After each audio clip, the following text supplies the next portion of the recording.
새벽 함께 하셔서 감사합니다. 우리 사도신경으로 신앙 고백 같이 드리겠습니다. 나는 전능하신 아버지 하나님 천지의 창조주를 믿습니다.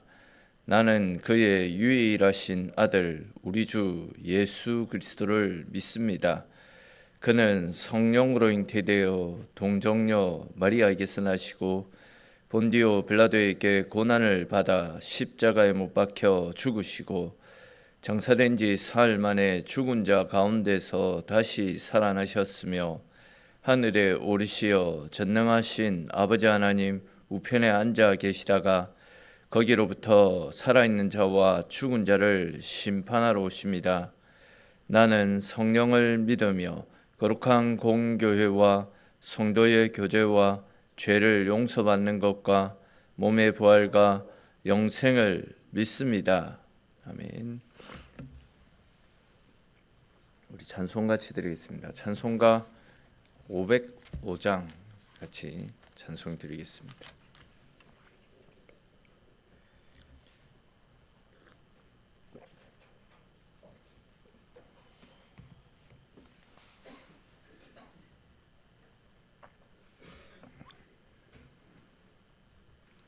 찬송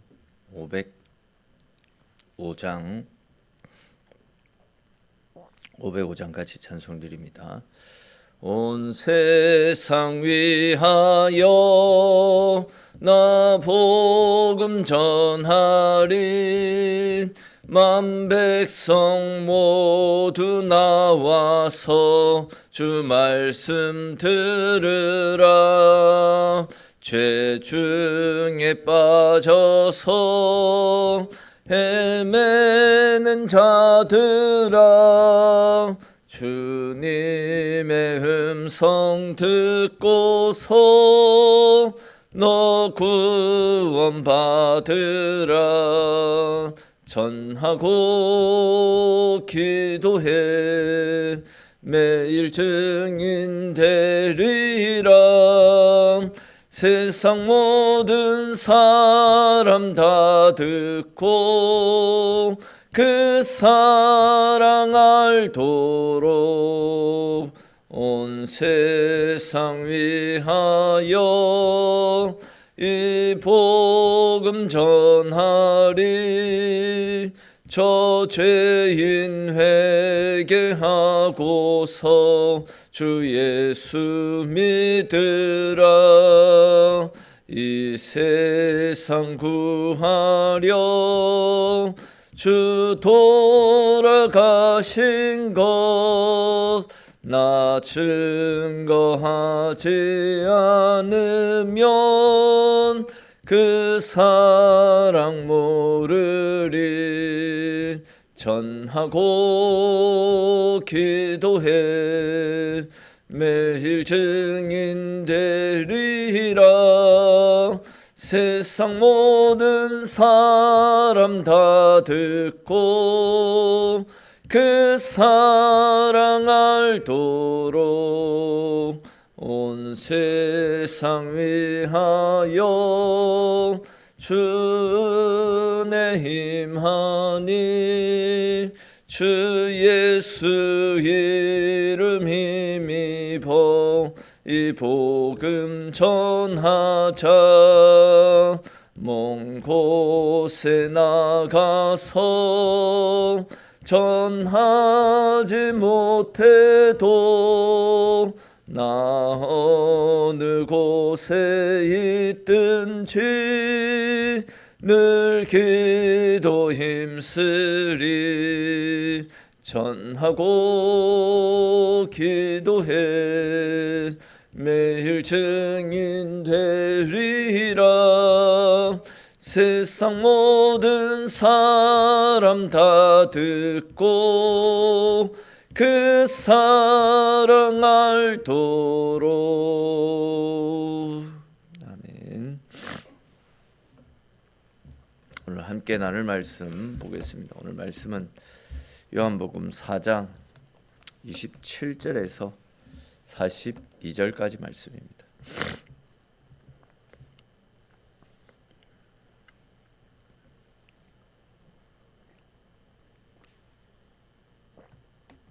4장 27절에서 42절까지 말씀 한 절씩 읽고 42절은 같이 읽겠습니다. 이때에 제자들이 돌아와서 예수께서 여자와 말씀하시는 것을 이상히 여겼으나 무엇을 구하시나이까? 어찌하여 그와 말씀하시나이까? 묻는 자가 없더라.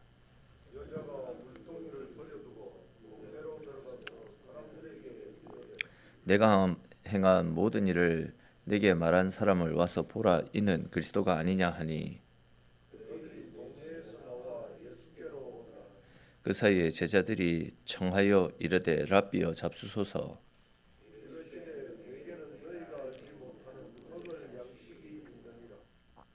제자들이 서로 말하되 누가 잡수실 것을 갖다 드렸는가 하니,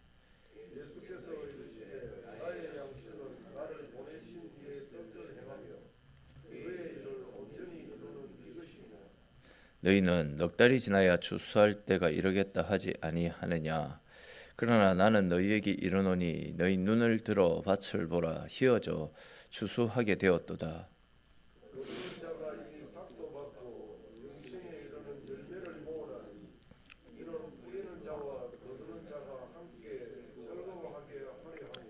그런즉 한 사람이 심고 다른 사람이 거둔다 하는 말이 옳도다.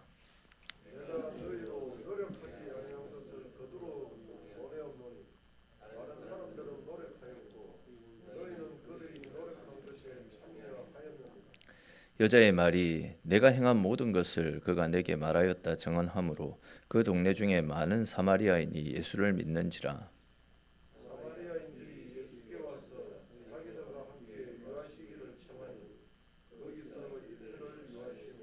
예수의 말씀으로 말미암아 믿는 자가 더욱 많아 그 여자에게 말하되 이제 우리가 믿는 것은 내 말로 인함이 아니니 이는 우리가 친히 듣고 그가 참으로 세상의 구주신 줄 알미라 하였더라. 아멘. 어제 우리가 살펴본 것처럼 예수님께서는 사마리아 여인과의 대화를 통해서 그녀가 가진 문제를 해결해 주셨습니다. 근데 이제 또 오늘 말씀해 보시면 그렇게 이제 예수님을 만남으로 평생의 목마름의 문제를 해결했던 사마리아 여인이 물을 깃던 물동이를 버려둔 채 마을로 되돌아가서 자기가 메시아를 만났다, 이렇게 복음을 전하는 장면들이 나타납니다. 우리가 계속 살펴봤듯이 이 사마리아 여인에게 있어서 우물에서 물을 퍼는 일은 그녀의 인생에 있어서는 굉장히 중요한 문제였습니다. 근데 이제 물을 퍼 나르는 데 있어서 가장 중요한 것이 무엇입니까? 물동이가 있어야지 물을 퍼 나를 수 있지 않습니까? 근데 보시면 예수님을 만난 이후에 이 여인은 자기가 물을 퍼는 데 있어서 제일 중요하다 할 수 있는 이 물동이를 그냥 버려둔 채로 마을로 돌아가서 예수님을 증거했다라는 사실을 알 수가 있습니다. 이 이야기는 이 여인의 경우에는 예수님을 만나기 전에 자기가 좋게 여겼던 것을 예수님 만난 이후에 가감히 내려놨다는 것. 이 물동이는 이 여인에게 있어서는 없어서는 안 되는 것입니다. 인생의 문제를 해결할 수 있는 데 있어서 중요한 매개체입니다. 근데 주님을 만난 이후에 가감히 던져놨다라는 거죠. 그러니까 이제 다르게 표현하면 예수님을 발견하고는 예수 위에 그 어떤 것도 부질없다, 이 사실을 깨닫고 자신의 것을 내려놓은 채 마을로 들어가서 자신이 만난 예수님을 자신 있게 선포했던 겁니다. 여러분, 이 여인이 어떤 여인이었습니까? 사람들의 시선을 피해서 대낮에 물을 기르러 나왔던 여인 아닙니까? 근데 지금은 어떻습니까? 예수님을 만난 이후에는 자기가 기피했던 사람들, 그리고 자기의 체면, 이런 것들을 다 내려놓는 것을 볼 수 있습니다. 온전히 예수님만 증거하면서 예수님께 자신의 모든 것을 올인하고 있는 그런 장면이다 할 수 있습니다. 다른 말로 하면 말씀을 듣고 나서는 말씀을 잊어버린 채 또다시 사람들의 시선을 피해가면서 물을 퍼나르는 그런 과거의 삶으로 되돌아간 것이 아니라 이제는 말씀을 따라 오직 예수님만 바라보고 예수님께서 주신 생수의 강을 먹고 마시면서 그분을 따라 살았다라는 이야기고, 또 과거에 좋게 여겼던 모든 것들을 주님을 위해서 이제는 부질없는 것으로 여기며 살았다, 이야기 아니겠습니까? 즉 이제 말씀을 듣는 것으로 그치지 않고 삶에서 그 말씀을 그대로 실천하며 살았다라는 거죠. 말씀을 듣고 은혜 받고 거기에서 그친 것이 아니라 그 받은 말씀으로 세상을 향해 달려나갔다라는 겁니다. 오늘날로 치면 예배당 안에서 들었던 말씀을 가지고 세상 가운데 나아가 세상 속에서 그 말씀을 따라 실천하며 살았다. 그 이야기 아닙니까? 그렇습니다, 여러분. 진정한 예배자는 예배당 안에 머물러 있는 사람들이 아닙니다. 주신 말씀을 가지고 세상 속에 나아가 말씀대로 살아가는 겁니다. 다들 공감하시겠지만 우리가 가지고 있는 믿음과 주님께서 주신 말씀의 능력은 예배당 안에서뿐만이 아니라 어두운 세상 가운데 나아갈 때 더욱더 빛이 나고 더욱더 은혜 가운데 하나님의 능력을 경험할 수 있게 되는 것입니다. 우리가 받은 말씀과 하나님의 능력을 감추어 두지 마시고 빛을 어둠 속에 가지고 가서 그 어둠을 밝혀 나갈 수 있어야 됩니다. 우리가 말씀의 능력을 붙잡고 믿음으로 살아가게 될 때에 우리가 가지고 있는 그 말씀, 빛 대신 말씀이 어둠을 밝히고 세상 속에서 그 더 큰 능력을 발휘하게 될 것입니다. 또한 우리의 삶이 세상 속에서도 예배자의 삶을 살아가게 될 때에 세상이 우리의 그런 모습들을 보면서 우리 안에 계신 빛 대신 예수님을 발견하고 하나님이 주시는 평안 가운데 나오고자 하는 그런 갈망들이 생겨나게 될 것입니다. 이런 사실을 다시금 우리 마음에 되새기면서 세상 속에 나아가서 하나님 말씀대로 살면서 또 하나님의 살아계심을 드러내고 알리며 증인된 삶을 감당하며 살아가는 저와 여러분들이 될 수 있기를 바랍니다. 또 이제 이어지는 31절 말씀에 보시면 사마리아 여인이 마을로 돌아가자 제자들이 예수님께 식사를 청하는 모습이 나타납니다. 근데 이제 여기에서 우리가 생각해 볼 문제가 하나 있습니다. 계속 살펴봤듯이 이스라엘 사람들은 사마리아인들을 불결하다 이렇게 생각을 했기 때문에 그들과 상종하지 않았고 그들과는 음식을 나누고 이런 일도 전혀 없었더랬습니다. 또 더군다나 이것은 사마리아 땅에다가 음식을 구하기도 힘든 사막지대 아닙니까? 그러니까 지금 상황은 이스라엘 사람들이 음식을 구하기에는 굉장히 어려운 환경적 요소를 가지고 있는 곳이다. 이런 이야기겠죠. 근데 이제 이렇게 어려운 상황 속에서도 제자들이 어떻게 음식을 구했는지 끼니를 구해온 상황입니다. 그러니까 제자들 입장에서는 얼마나 자랑스럽고 뿌듯하겠습니까? 이에 제자들은 자기들의 수고에 대해서 칭찬도 듣고 빨리 음식을 먹으면서 줄인 배를 채우고 싶은 마음도 강하게 있었을 것입니다. 그런데 이제 예수님께서는 제자들이 전혀 예상치 못한 말씀을 하시는 것을 보게 됩니다. 그 말씀으로 이제 제자들이 당황합니다. 제자들을 당황케 했던 예수님의 말씀이 무엇이냐면 내게는 너희가 알지 못하는 먹을 양식이 있느니라 라는 말씀입니다. 즉 예수님께는 제자들이 가지고 온 것 말고 다른 먹을 양식이 있다 이 말씀입니다. 제자들은 그렇게 힘들게 먹을 것을 구해왔는데 주님께서는 나에게는 너희가 알지 못하는 먹을 양식이 있다 이렇게 말씀하시니까 제자들 입장에서는 당황스러울 수밖에 없는 그런 상황 아니겠습니까? 이에 제자들은 분명 여기에서는 먹을 것을 구하기가 힘들 것인데 누가 예수님께 먹을 것을 갖다 드렸는가? 이런 반응으로 의아해하는 것을 볼 수 있습니다. 이러한 제자들의 이야기에 예수님께서 뭐라고 말씀하십니까? 34절 말씀을 보시면 나의 양식은 나를 보내신 이의 뜻을 행하며 그의 일을 온전히 이루는 것이다. 이렇게 말씀하고 있습니다. 이 말씀이 무슨 말씀인지 그냥 간단하게만 풀어서 설명을 드리면 너희는 육신의 양식을 먹어야지만 배가 부르지만 나는 하나님께서 나를 이 땅에 보내신 뜻을 따라서 그분의 일을 온전히 이루어 가면 그것으로도 충분히 배가 부르다. 그 말씀을 하신 것입니다. 좀 더 직접적으로 말씀을 드리면 사마리아 여인을 돌이켰지 않습니까? 또 그 사마리아 여인을 통해서 사마리아 사람들을 돌아오게 하지 않았습니까? 그처럼 나는 한 영혼이 아버지께로 돌아오는 것 그것만 봐도 배가 부르다 이 말씀을 하셨던 겁니다. 좀 다르게 표현을 하면 우리 인생들은 육신의 양식과 또 세상의 것들을 얻기 위해 몸부림치며 살아가지만 예수님은 세상의 것은 관심 없다라는 겁니다. 예수님의 관심은 한 영혼을 돌이키고 한 영혼이라도 아버지께로 인도하는 것, 즉 영혼의 열매를 양식으로 삼고 살아가신다, 그 말씀을 하고 계시는 겁니다. 근데 이제 중요한 것은 지금 예수님은 당시의 제자들과 또 지금 우리들에게 영적인 일들을 위해서 육체적인 것들을 포기해야 된다, 이런 측면에서 이 말씀을 주시는 것이 아닙니다. 생각을 해보십시오. 우리의 삶은 어쩔 수 없이 육신적인 일들을 해야 됩니다. 직장 생활을 해야 되고, 또 학생들은 학교에서 공부를 해야 됩니다. 또 사람들과의 관계에 함께 섞여가지고 세상 사람들과 함께 섞인 채 분주하게 살아가야 됩니다. 이런 일들, 육신적인 일들이지만 굉장히 중요한 일들이고 반드시 필요한 일들입니다. 어떻게 우리가 일하지 않고 또 사람들을 만나지 않고 먹지도 않고 그렇게 생활을 할 수 있겠습니까? 만약 우리가 영적인 것만 생각한다고 일상생활을 등한시한다, 그렇게 되면 우리는 전부 거리로 앉아야 됩니다. 세상에 빛이 되어라, 소금이 되어라는 이런 사명을 감당하지 못하고 그냥 수도원이나 산에 들어가 가지고 기도 생활만 해야 됩니다. 일상생활은 뒷전으로 미룬 채 먹고 사는 것은 뒷전이고 항상 기도에 매진해야 되는 겁니다.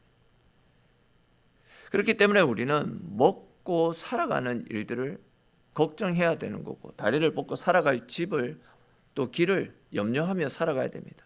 그러니까 분명 우리는 영적인 일들 말고도 육신적인 일들, 즉 우리 일상생활을 위해서도 열심히 바쁘게 분주하게 살아가야 됩니다. 근데 이제 중요한 것은 세상의 일들이 우리의 전부가 되어서는 안 된다라는 거죠. 우리가 존재하는 이유는 먹고 살기 위해서가 아닙니다. 마태복음 6장에 기록된 말씀처럼 우리는 먹든지 마시든지 무엇을 하든지 주님의 영광을 위한 삶을 살 수 있어야 됩니다. 지금 예수님도 분명 육신적으로는 배가 고프셨습니다. 그러나 한 영혼이 하나님께로 돌아오고 그 영혼을 통해서 또 사마리아 땅에 복음이 전거되고 잃어버린 영혼들이 주님께로 되돌아오는 영적 추수의 현장을 절대 외면할 수가 없었던 겁니다. 그처럼 예수님은 당신을 믿고 따르는 우리들 역시도 세상살이를 하더라도 그런 가운데서도 생명을 살리고 구원하는 일들, 또 하나님 나라와 그분의 영광을 위한 일들을 외면치 말고 그 일들을 우리의 삶의 우선순위로 삼고 그분의 영광을 위한 삶을 살기를 원하고 계셨다라는 겁니다. 즉 우리가 먹고 마시는 문제 때문에 하나님의 일을 뒷전으로 미룬 채 살아가는 것을 원치 않으셨습니다. 주님, 우리들이 한 끼 잘 먹기 위해서 뛰어다니지 말고, 즉 세상의 것들을 얻기 위해서 몸부림치지 말고 생명을 살리고 구원하는 일들, 그 일들에 더 많은 관심을 가지고 그 일들을 위해서 매진하며 달려가기를 원하고 계시는 것입니다. 여러분, 표현이 좀 그럴 수도 있지만 우리 주변에 지옥으로 가야 될 인생이 얼마나 많이 있습니까? 그분들이야말로 지옥의 무서움을 모르기 때문에 세상이 전부인 줄 알고 세상에 빠져서 생활한다 치지만 우리는 지옥의 실체를 알고 있지 않습니까? 지옥의 무서움을 알고 있지 않습니까? 그러면 우리는 달라야 됩니다. 우리 주변의 이웃들, 가족, 친지들, 그들이 지옥을 향해 달려가고 있는데 우리가 언제까지 그들을 모른 척 외면하며 살아갈 수 있겠습니까? 육신의 양식을 얻기 위해서는 그렇게 열심을 내고 내 만족과 기쁨을 위해서는 재산을 모으고 세상에서 인정받는 일에는 그렇게 힘을 쏟으면서 왜 주님이 가장 기뻐하시는 우리에게 맡겨주신 영혼의 양식을 거두고 돌아보는 일에는 관심조차 가지지 않은 채 살아가고 있습니까? 여러분 다들 아시겠지만 우리 인생에 영원한 기쁨을 가져다 줄 수 있는 길은 영원히 목마르지 않는 생수의 근원 되시는 예수 그리스도를 만나는 일, 그것이 우리 인생에 있어서 가장 중요한 일이고 가장 시급한 일입니다.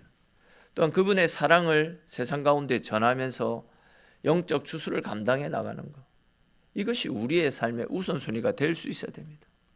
그런 일은 뒤로 한 채 오로지 육신적인 것들만 쫓아서 살아가서는 안 되는 것 아니겠습니까? 여러분, 하나님 자녀답게 영원한 것을 위해서 우리의 것을 드릴 수 있어야 됩니다. 사탄에게 속아가지고 세상의 헛된 것들이 우리의 영혼을 팔아버리면 안 되는 것 아니겠습니까?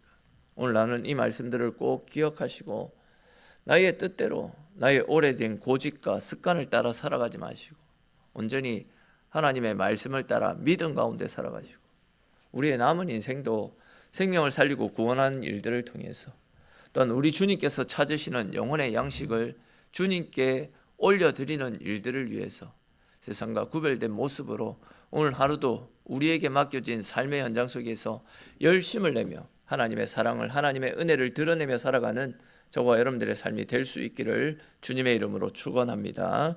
기도드리겠습니다. 하나님, 오늘 이 새벽도 주의 백성들과 함께 하나님 열어가시는 복된 하루를 시작할 수 있게 해주셔서 주님 감사합니다. 하나님, 사마리아 여인은 주님을 만난 이후로 자신이 좋게 여겼던 모든 것들을 가감하게 내려놓고 주님 전하는 일에 자신의 삶을 쏟아부었습니다. 또한 주님께서는 육신의 양식을 위한 것보다도 한 생명이 주님 앞으로 돌아오는 것을 더욱더 기뻐하시며 그것을 위하여서 열심을 내셨던 것을 함께 살펴보았습니다.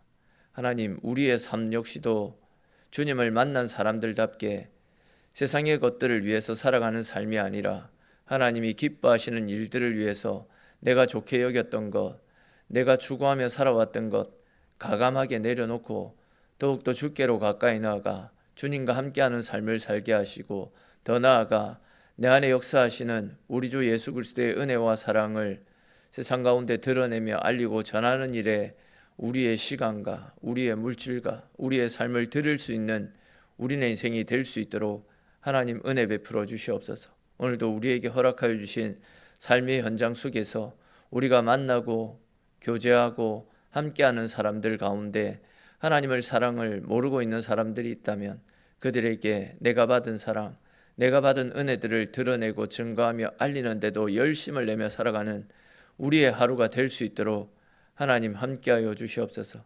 새벽을 깨우며 하나님과 함께하는 하루가 주의 은혜 가운데 복된 하루가 되게 하시고 이 새벽 하나님 앞에 우리의 소원들을 내려놓고 기도드릴 때에도 우리의 소원에 응답하시는 크신 하나님을 새롭게 누리며 돌아가는 귀한 시간 되어지도록 하나님 함께하시고 붙잡아 주시기를 소망하옵고 모든 말씀 살아계신 우리 주 예수님의 이름으로 기도드립니다. 아멘.